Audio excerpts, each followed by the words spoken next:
ولسه مكملين في الحاجات الصحية اللي المفروض ندخلها في نظامنا الغذائي عشان ننقل نفسنا من نظام غير صحي لنظام صحي، وبعد كده هنخس. او هنتكلم النهاردة عن المكسرات او nuts. في بحث لطيف قوي اتعمل، لقوا ان احنا لو اكلنا 60 جرام من اللوز او ما يعادل معلقتين ونص كبار لمدة 10 اسابيع، عملوا البحث ده، لقوا ان الوزن ما زادش حتى عند الناس اللي عندها استعداد للسمنة.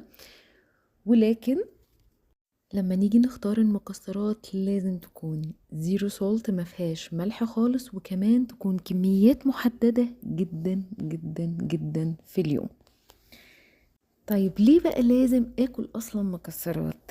عشان هي غنية بالدهون الصحية والبروتينات والفيتامينز والمعادن، وكمان بتزود الاحساس بالشبع، وده اللي احنا عايزينه.